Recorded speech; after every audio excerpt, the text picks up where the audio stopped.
نحمده ونصلي ونسلم على رسوله الكريم اما بعد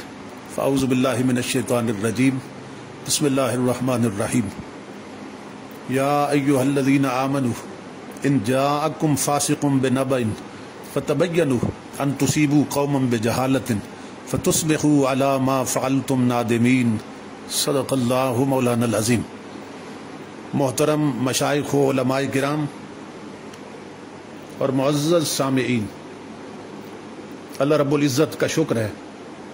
جس نے ہمیں مسلمان بنایا اور عظیم نسبتوں کی برکتوں سے نوازا۔ جیسا کہ آپ حضرات کے علم میں ہے کہ یہ دور بڑے فتنوں کا دور ہے، اور ان بے شمار فتنوں میں سوشل میڈیا ایک دجالی فتنہ کی شکل اختیار کر چکا ہے۔ ہمیں چاہیے کہ ہر نئے فتنے کے ظہور کے وقت قرآن و سنت کی تعلیمات کو پیش نظر رکھیں۔ جیسا کہ آپ حضرات جانتے ہیں کہ میرے عقیدہ اہل سنت کے دفاع پر مبنی ایک خطاب کا 90 سیکنڈ کا کلپ کاٹ کر یہ باور کرانے کی کوشش کی جا رہی ہے کہ میں نے آل رسول کی گستاخی کی ہے اور ان کی طرف گمراہی کی نسبت کی ہے۔ خدا کی عزت کی قسم، میرے حاشیہ خیال میں بھی یہ مفہوم نہیں تھا جو شر پسندوں نے نکال لیا ہے۔ میں تمام مسلمان بھائیوں سے یہ گزارش کروں گا کہ میرے خطاب کو وہاں سے سنیں جہاں میں نے امام الانبیاء صلی اللہ علیہ وسلم کی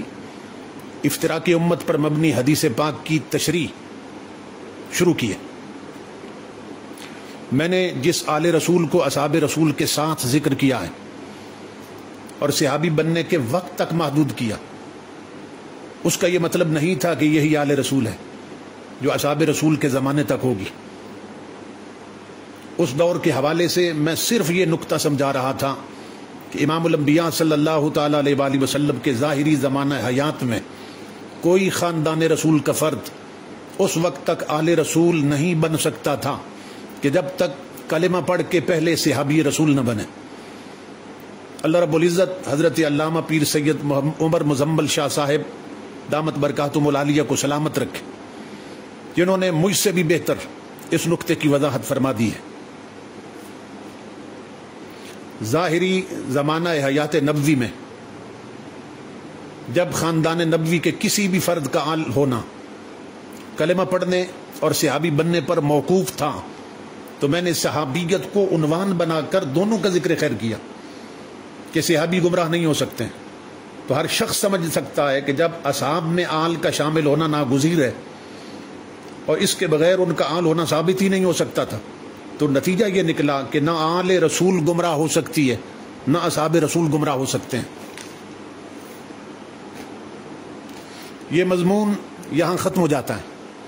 اب میں اس خطاب میں چونکہ عقیدہ اہل سنت کا دفاع اور بد مذہبوں کا رد کر رہا تھا، تو میں نے کہا کہ آقا علیہ السلام نے جنتی جماعت کا ذکر کرتے ہوئے لفظ صحابی استعمال فرمایا، لفظ آل نہیں فرمایا، کہ حضور علیہ السلام جانتے تھے کہ آنے والے وقتوں میں کئی بد مذہب لوگ اپنے لیے آل کا لفظ استعمال کریں گے کہ ہم بھی آل رسول ہیں، ہم بھی سید ہیں، ہم بھی سادات ہیں اور ہم بھی شاہ جی ہیں، ہماری راہ پہ چلو تو جنت ملے گی۔ لفظ آل کی آڑ میں بد مذہبوں کا دھندا چل سکتا تھا، اس لیے سلطان مدینہ صلی اللہ علیہ وسلم نے لفظ صحابی استعمال فرمایا تاکہ آنے والی امت کو معلوم ہو جائے کہ صحابی گمراہ نہیں ہو سکتے، یہ نام نہاد آل گمراہ ہو سکتی ہے۔ آج بد مذہبوں کے بڑے بڑے مراکز پر کئی سید، سادات، شاہ جی اور آل رسول بن کے بیٹھے ہیں۔ آج صرف علماء اہل سنت ہی نہیں، عوام اہل سنت بھی انہیں گمراہ ہی سمجھتے ہیں۔ تو کیا یہ سب لوگ جو اصل آل رسول ہے، جو سچی اور سچی آل رسول ہے، اس کے گستاخ قرار پائیں گے؟ میں نے اسی خطاب میں جو تقریباً 1.25 گھنٹے پر محیط تھا یہ بھی بتایا کہ آل رسول دیکھنی ہے تو میر علی شاہ کو دیکھو، آل رسول دیکھنی ہے تو غریب نواز کو دیکھو، آل رسول دیکھنی ہے تو غوث اعظم کو دیکھو۔ یہاں سے ان شرپسندوں کا یہ جھوٹ بھی واضح ہو گیا کہ میں نے کہا ہے کہ آل رسول وہی تھی جو اصحاب کے دور میں تھی، بعد میں کوئی آل نہیں۔ لعنت اللہ علی الکاذبین۔ اگر ایسا ہوتا تو میں آل رسول کے ضمن میں حضور سیدنا پیر میر علی شاہ کا ذکر کیوں کرتا، حضور غریب نواز کا ذکر کیوں کرتا، اور حضور سیدنا غوث اعظم کا ذکر کیوں کرتا رضی اللہ تعالی عنہم اجمعین۔ جہاں تک آل رسول اور اصحاب رسول کی غلامی کا تعلق ہے تو ہمارا خاندان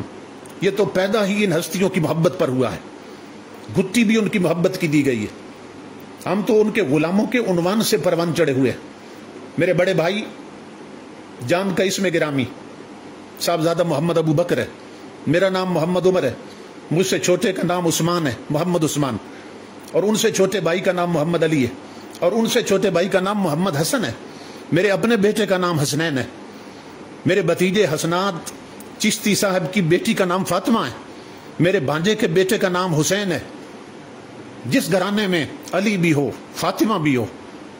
حسن بھی ہو، حسین بھی ہو، حسنین بھی ہو، وہ گستاخوں کا گھرانہ ہے یا آل رسول کے غلاموں کا گھرانہ ہے؟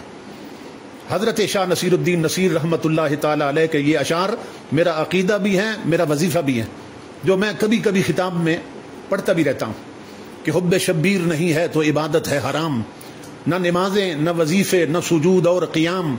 روزہ و حج و تسابیح و زکوٰۃ و احرام، نہیں مقبول یہ اللہ کو بے حب امام، خواہ میری یہ فراست ہے کہ نادانی ہے، حب اولاد علی شرط مسلمانی ہے۔ مگر وہ اولاد جو اہل سنت کے مسلمات اور معتقدات کی پاسمان ہے، جو آیت میں نے تلاوت کی ہے اس کی تعلیم بھی یہی ہے۔ اے ایمان والو، جب کوئی فاسق یا شریر تمہارے پاس کوئی خبر لے کر آئے تو اچھی طرح چھان بین کر لیا کرو، ایسا نہ ہو کہ حقیقت کا علم نہ ہونے کی وجہ سے تم اسے تکلیف پہنچاؤ اور بعد میں ندامت کا سامنا کرنا پڑے۔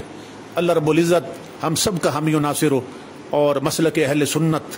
کو دن دگنی رات چگنی ترقی عطا فرمائے۔ وما علینا الا البلاغ۔